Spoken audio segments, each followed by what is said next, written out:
Assalamualaikum warahmatullahi wabarakatuh. Salam sejahtera untuk kita semua. Sebelumnya, perkenalkan nama saya Tatak Herbayu Latukismo, SIMM. Saya adalah salah satu dosen tetap di Fakultas Ekonomi Universitas Krisnadipayana. Pada kesempatan ini, saya akan menyampaikan dan menjabarkan mengenai salah satu mata kuliah yang saya ampu, yaitu mata kuliah Manajemen Operasi. Dalam video ini saya akan menjelaskan mata kuliah yang saya ampu dengan menggunakan prinsip delivery, interaction, dan assessment. Pada aspek delivery, saya akan menjelaskan mengenai gambaran umum mata kuliah yang meliputi deskripsi mata kuliah, capaian pembelajaran CPMK, materi pembelajaran, metode pembelajaran, sistem penilaian teknik, dan indikator penilaian. Sedangkan pada aspek interaksi, saya akan menjelaskan bagaimana saya menjalin interaksi dengan mahasiswa selama proses perkuliahan, meliputi metode perkuliahan dan metode pembelajaran yang diterapkan. Pada aspek asesmen, saya akan menjelaskan bagaimana mengukur pencapaian kompetensi pada mata kuliah ini. Adapun tujuan dari pemaparan ini dalam rangka unjuk kerja pelaksanaan Tridharma Perguruan Tinggi dalam bidang pengajaran. Baik, selanjutnya pertama-tama saya akan menjelaskan mengenai deskripsi mata kuliah Manajemen Operasi. Mata kuliah ini dilaksanakan pada semester 6 dengan kode EMA 4132 dengan bobot 3 SKS dengan mata kuliah persyaratan manajemen strategi. Perlu diketahui pada mata kuliah Manajemen Operasi adalah mata kuliah dasar wajib yang harus diambil oleh mahasiswa ekonomi di universitas swasta maupun universitas negeri. Selanjutnya adalah deskripsi mata kuliah Manajemen Operasi. Melalui mata kuliah ini, mahasiswa memahami tentang manajemen operasi dalam sebuah perusahaan untuk mengetahui perkembangan manajemen produksi dan operasi, penentuan lokasi fasilitas produksi, perencanaan pembangunan dan strategi layout, fasilitas produksi, kebijaksanaan pembelian dan penggantian mesin, lingkungan kerja, perencanaan dan pengendalian produksi, ramalan penjualan, pengawasan persediaan, pengawasan mutu atau kualitas, dan sumber daya manusia dan desain pekerjaan. Selanjutnya adalah pada pencapaian pembelajaran mata kuliah atau CPMK. Setelah mengikuti mata kuliah ini, diharapkan mahasiswa dapat memahami konsep dan teori manajemen operasi. Yang kedua, mahasiswa mengetahui peralatan-peralatan manajemen operasi. Yang ketiga, mahasiswa memahami lingkungan kerja. Selanjutnya adalah memahami perencanaan dan pengendalian produksi serta pengukuran kerja.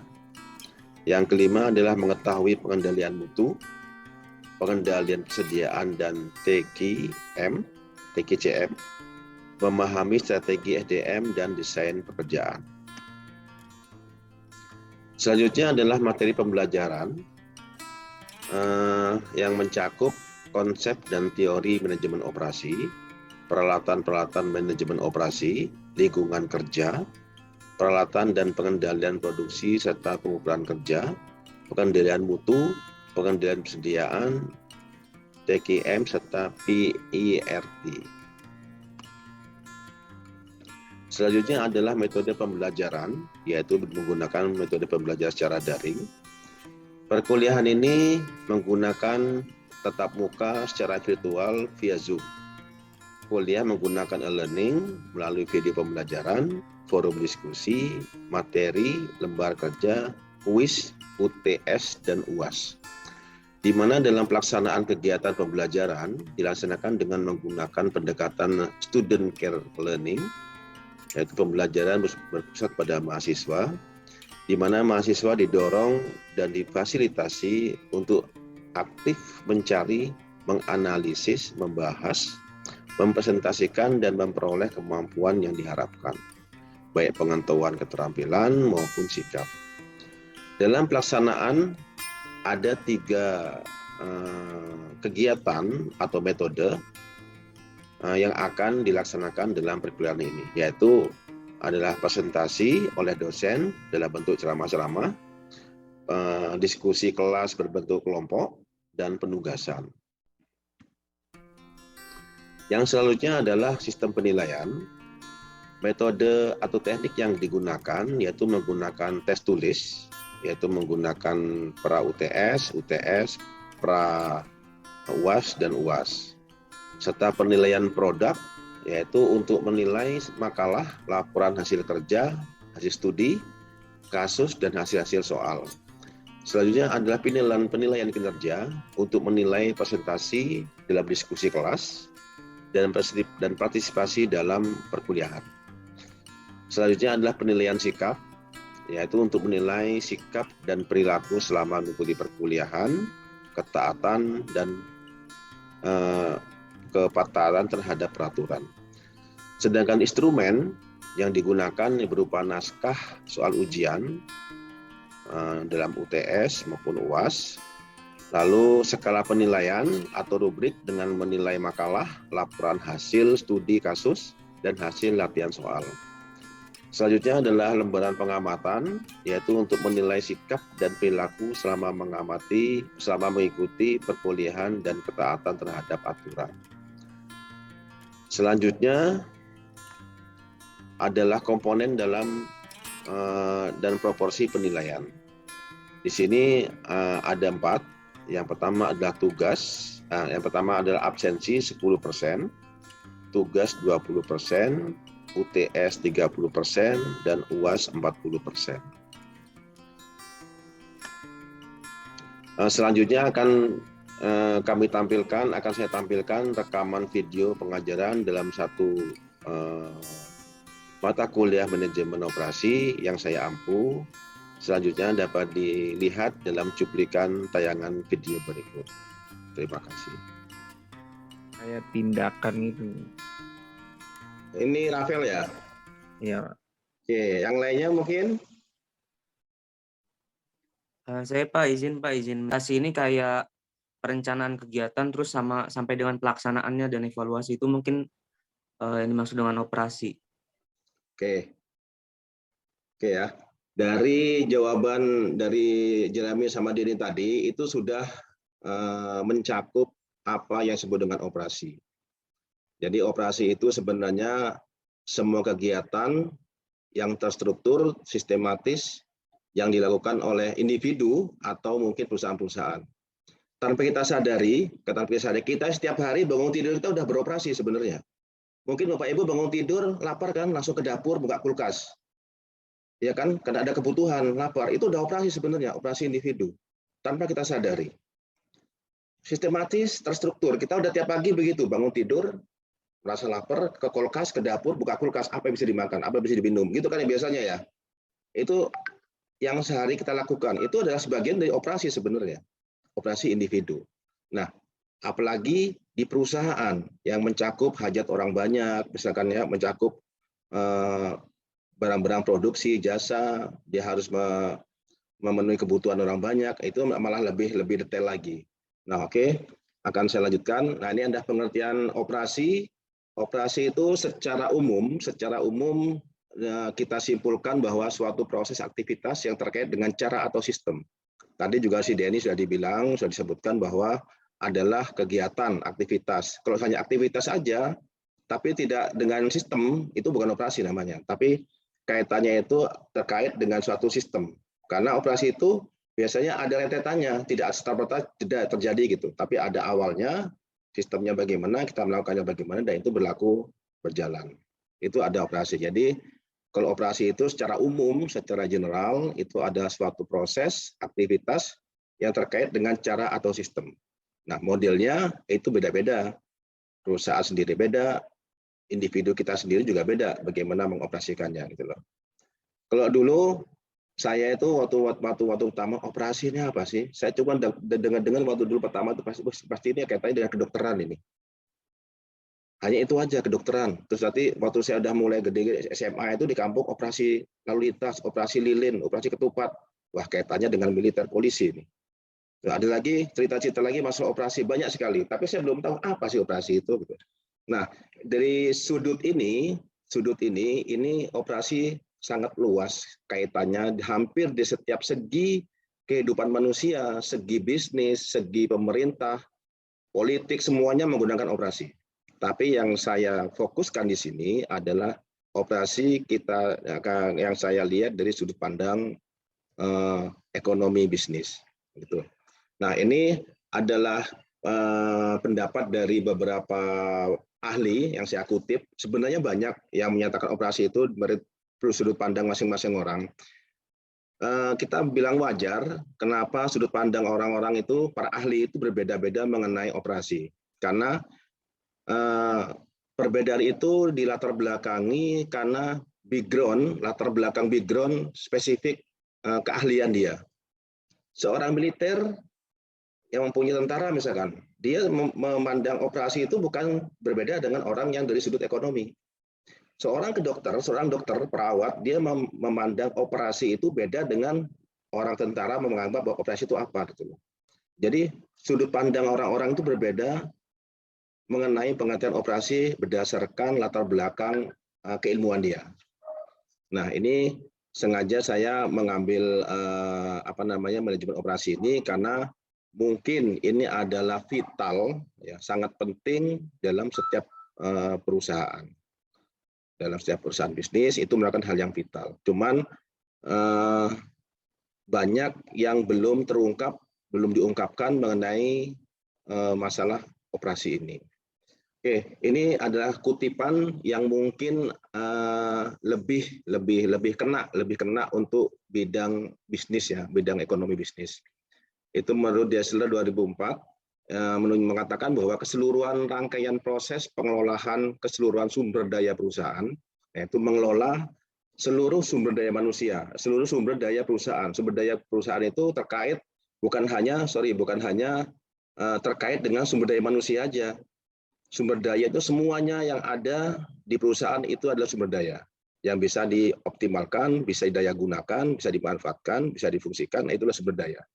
Termasuk SDM-nya, orangnya, modalnya, letak lokasinya, keuntungannya, konsumennya, pelanggannya, pesaingnya pun dia sudah sumber daya sebenarnya. Karena dengan perusahaan bisnis, dengan pesaing itu kita jadi tahu sebenarnya apa yang diproduksi sama pesaing itu. Kita harus bisa mengadop atau mungkin bisa mencuri informasi dari pesaing kita. Makanya kalau di marketing itu ada namanya intelligent marketing ya. Itu cuma nguntit-nguntit aja. Contohnya nih, operasi marketing. Kita ambil di sudut marketing ya. Ada kalanya, mungkin juga ada kalanya Bapak Ibu juga ya, mau belanja rinso misalkan, atau belanja minyak goreng yang baru-baru up itu ya. Itu biasanya cuma muter-muter aja ya, di Goro berapa ya, di Indomaret berapa ya, nanti pindah lagi ke Naga berapa ya, nanti lagi ke TikTok, ke TikTok berapa, dan bedanya nggak begitu banyak. Nah, itu kadang-kadang kita perbandingan di situ. Itu ada satu contoh operasi di bilang marketing. Nah, kalau yang spesifik orang marketing yang di perusahaan, misalkan persaingan antara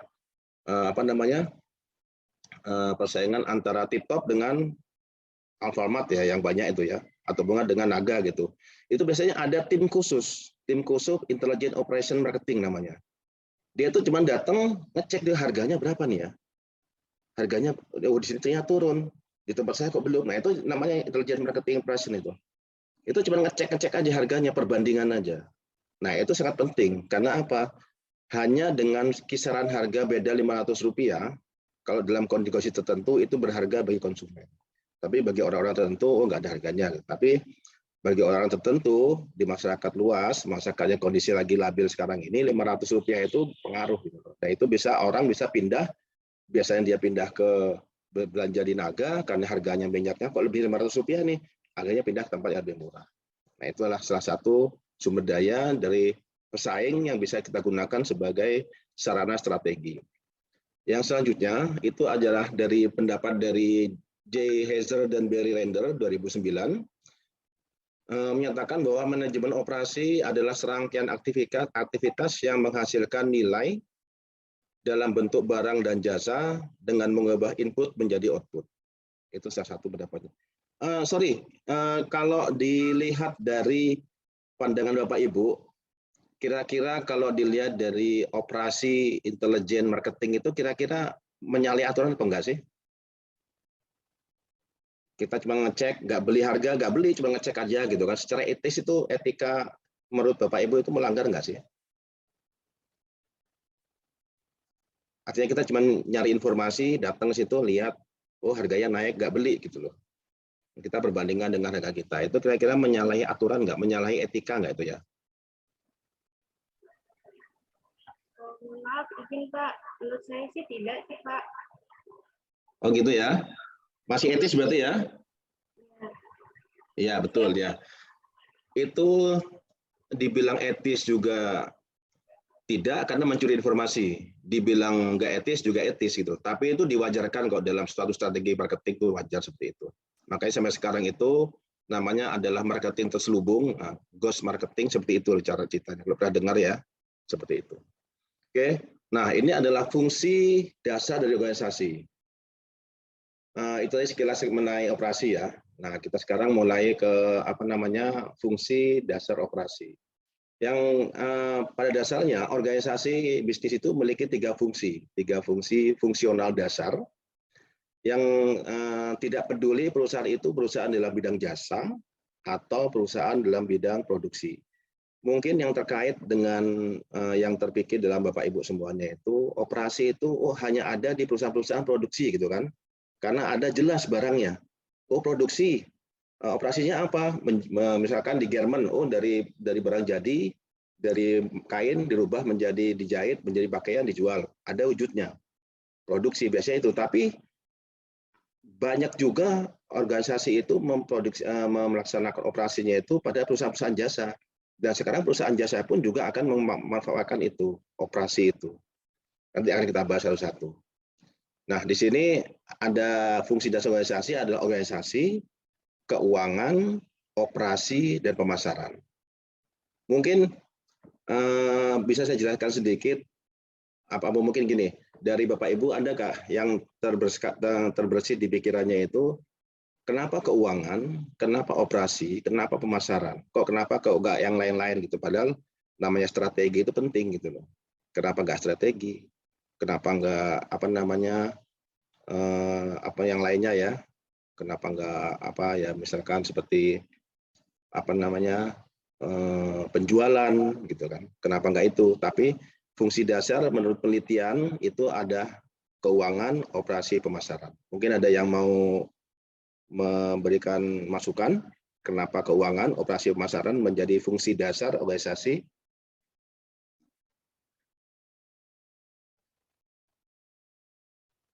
Oke, kalau enggak, ini kayaknya agak dalam ya. Oke, akan saya jelaskan satu-satu ya. Kenapa keuangan itu menjadi fungsi dasar organisasi?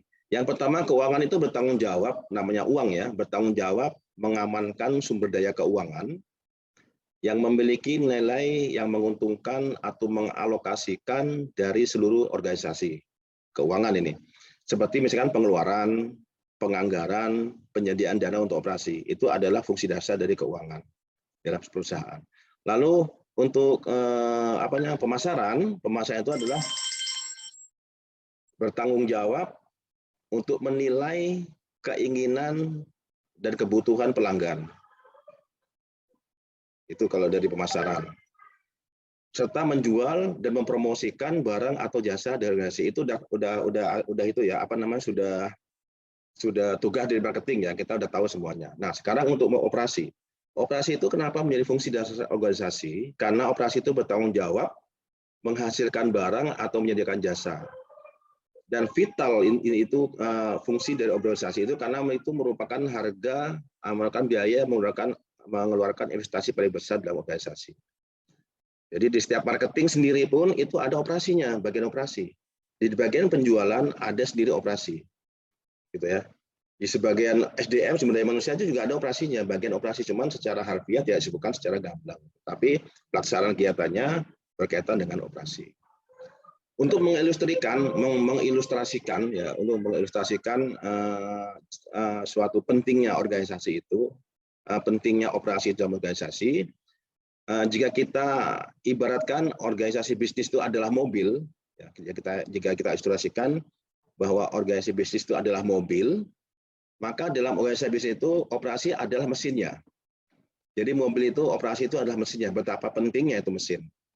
Nah, yang menjalankan menggerakkan itu adalah operasi di organisasi. Kalau di mobil itu adalah mesinnya. Karena mesin merupakan inti dalam menggerakkan mobil. Maka dalam organisasi bisnis, operasi adalah inti yang dilakukan dalam organisasi, di mana manajemen operasi bertanggung jawab mengelola inti dari masalah pergerakan organisasi. Jadi itu adalah keterkaitan antara fungsi dasar organisasi, antara keuangan, operasi, dan pemasaran. Oke, nah dalam proses penciptaan barang dan jasa itu meliputi transformasi atau merubah input menjadi output. Nah, ini adalah skemanya. Intinya operasi dan produksi itu hanya berkisar ini aja, konsep awalnya itu, dan itu vital dan melalui proses input, proses, dan output. Ini adalah konsep dari manajemen operasi, terutama proses operasi yang berkaitan dengan perusahaan bisnis. Tapi ini hanya gambaran secara luas. Kalau kita kupas masing-masing dari antara input itu apa aja, proses itu apa aja, output apa aja, sampai dengan feedback pengendalian apa aja, itu tambah banyak lagi nanti.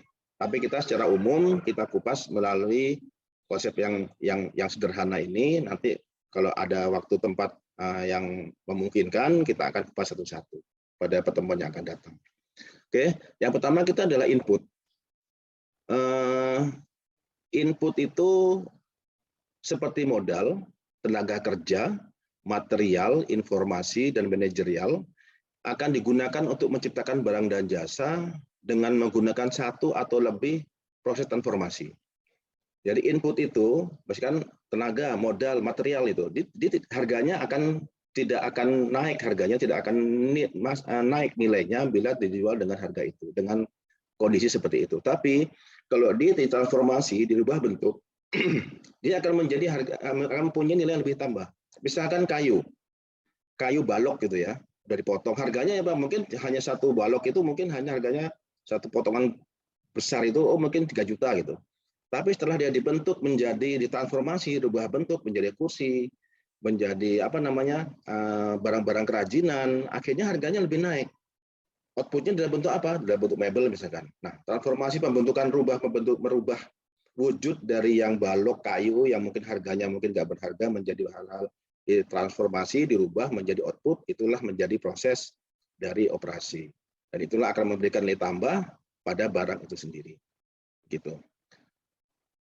Lalu selanjutnya untuk memastikan output, nah ini kita tadi kan transformasi merubah jadi bentuk awal setengah jadi, bentuk mentah menjadi setengah jadi, dirubah menjadi barang jadi, setengah jadi menjadi barang jadi. Itulah di proses transformasi.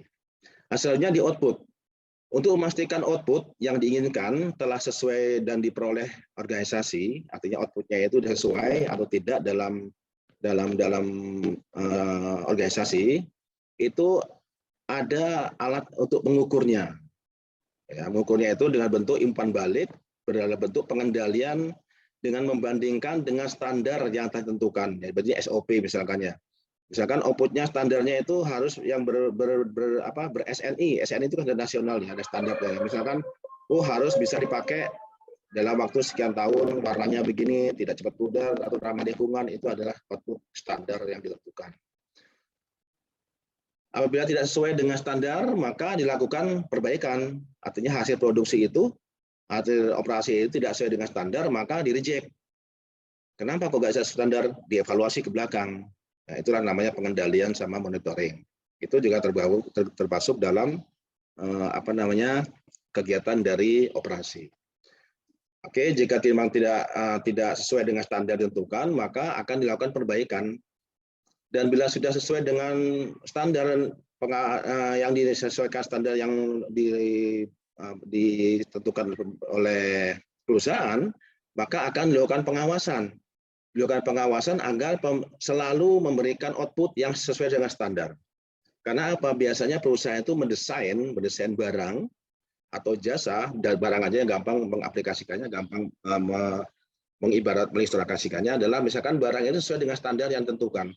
Jika standar itu sesuai, perusahaan itu desainnya itu sudah sesuai dengan materialnya, harganya berapa, lalu tenaga kerjanya berapa per jamnya, lalu untuk lainnya pengoperasiannya, jam kerjanya berapa, itu jadi semuanya sudah terstruktur, sudah terjadwal, sudah ditentukan, sehingga apa? Produk ini bisa dijual dengan harga 500 juta misalkan, dengan standar mesin seperti yang telah ditentukan itu.